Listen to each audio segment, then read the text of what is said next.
I'm happy to join with you today in what will go down in history as the greatest demonstration for freedom in the history of our nation.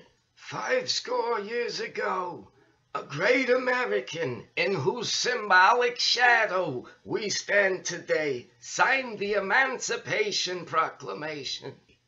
But 100 years later, the Negro is still not free. 100 years later, the life of the Negro is still sadly crippled by the manacles of segregation and the chains of discrimination. In a sense, you see, we've come to our nation's capital to cash a check.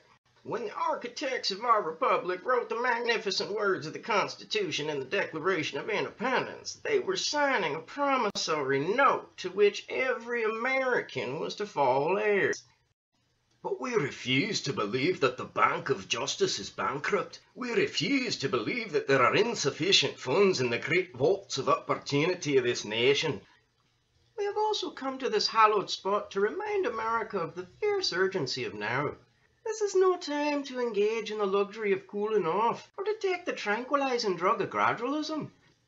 It would be fatal for the nation to overlook the urgency of this moment. The sweltering summer of the Negro's legitimate discontent will not pass until there is an invigorating autumn of freedom and equality.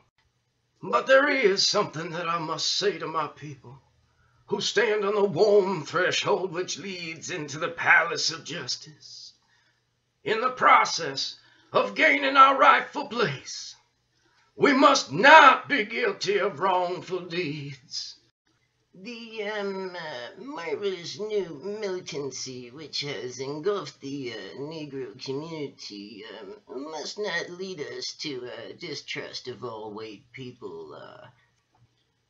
Hey, so I'm not unmindful that some of you have come here out of great trials and tribulations. Some of you have come fresh from narrow jail cells. And some of you have come from areas where your quest for freedom left you battered by the storms of persecution and staggered by the winds of police brutality. You've been the veterans of creative suffering.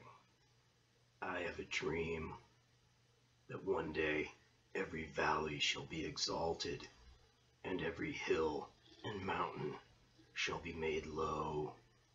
The rough places will be made plain, and the crooked places will be made straight. And the glory of the Lord shall be revealed, and all flesh shall see it together. This is our hope, and this is the faith that I go back to the South with.